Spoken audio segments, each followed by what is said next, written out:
오늘 이재명 정권 출범 이후 처음 맞는 정기국회가 시작됩니다. 출범한 지 3개월도 안 된 이재명 정권의 과속 폭주가 곳곳에서 부작용을 드러내고 있습니다. 먼저 정부의 내년도 예산안을 보면 한숨만 나옵니다. 국가 채무가 단 1년 만에 142조 원이나 증가해서 1,415조 원을 넘어서게 되었습니다. GDP 대비 국가 채무 비율이 사상 최초로 50%를 넘어서 51%입니다. 기업하기는 더 힘들어지고 세금은 더욱 걷기 힘들어지는데 지출만 급증하는 방만한 재정 운용이 계속되고 있는 것입니다. 대미 관세 협상에 대한 의구심이 점점 커지고 있습니다. 합의문조차 없었던 이번 한미 정상회담에 한국은 총 6천억 달러 한화로 830조 원이 넘습니다. 6천억 달러 규모의 대미 투자 약속만 받아왔습니다. 832조 원이면 국민 1인당 약 1,600만 원입니다. 지난번 추경을 하면서 국민에게 나눠드린 소비 쿠폰 1인당 15만 원에서 55만 원 사이였습니다. 이 돈과는 비교조차 할 수 없는 부담을 국민에게 전가해 버린 것입니다. 그런데 이 6천억 달러가 전부도 아닙니다. 항공기 추가 구매, 항공기 엔진 구매 등에 500억 달러를 추가 부담을 가져왔습니다. 또한 주한미군 주둔을 위한 방위비 분담 증가를 약속을 해줬습니다. 도대체 미국에 얼마를 퍼주기로 했는지 국민들은 알 길이 없습니다. 우리보다 GDP 규모가 2배 이상 큰 일본보다도 대미 투자 절대 금액이 더 많은 상황입니다. 일본과 EU에 비하면 완벽한 협상 실패라고 하지 않을 수가 없습니다. 하지만 정부는 천문학적인 선물 보따리를 퍼주면서도 아직까지 25%가 부과되고 있는 자동차에 대한 관세 인하 시기가 언제인지 확답을 못 받고 왔습니다. 쌀, 소고기 등 농산물 개방 문제 등 국익과 직결된 핵심 현안에 대해서 아무런 약속도 받지 못했습니다. 이런 이재명 정권의 무능을 더 이상 방치할 수 없습니다. 국민의힘은 이번 정기국회에서 국민의 삶을 파괴하는 이재명 정권의 무능한 국정 운영에 대해서 처절하게 맞서 싸우겠습니다.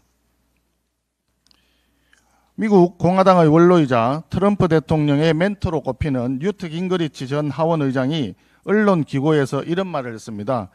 이재명 정권의 한국 정치와 종교에 대한 전면적 탄압이 숨막힐 지경이다 라고 했습니다. 특히 특검이 보수당의 당원 명부를 요구했다는 사실과 주요 보수 지도자들과 종교 지도자들의 자택 사무실에 대한 대대적인 압수수색 사실을 직접적으로 거론했습니다. 특검의 야당 탄압, 종교 탄압, 과잉 수사가 이제 국내 문제를 넘어서서 국격을 무너뜨리는 외교 문제로까지 비화된 것입니다. 출퇴근 웰빙 단식쇼에 이어서 불체포 특권 포기 약속을 저버리고 체포 동의안 부결을 호소했던 이재명 대통령과 달리 우리 당의 권성동 의원은 당당하게 불체포 특권 포기를 선언했습니다. 그럼에도 불구하고 우원식 국회의장과 더불어민주당은 오는 10일 국민의힘 교섭단체 대표 연설이 있는 날에 맞춰서 권성동 의원의 체포 동의안이 처리될 수 있도록 치졸한 정치 보복적 의사 일정을 준비 중에 있습니다. 더불어민주당은 이제 특검도 모자라서 특별 재판부를 만들겠다고 선언했습니다. 특검에서 자기들끼리 죄를 끼워 맞추다가 무리한 수사로 사법부에서 영장 발급이 기각되니까 특별 법원까지 만들어서 기어이 자기들이 원하는 결과를 조작해내겠다는 취지로 읽힙니다. 더 이상 삼권 분립과 헌법 정신을 훼손하는 반민주적 폭거를 즉각 중단하기 바랍니다.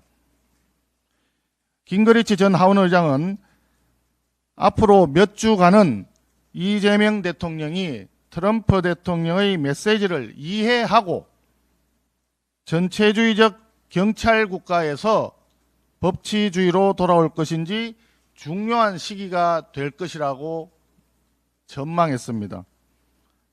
지금은 한미 양국 관계의 미래에 중요한 순간이라는 표현도 들어 있습니다.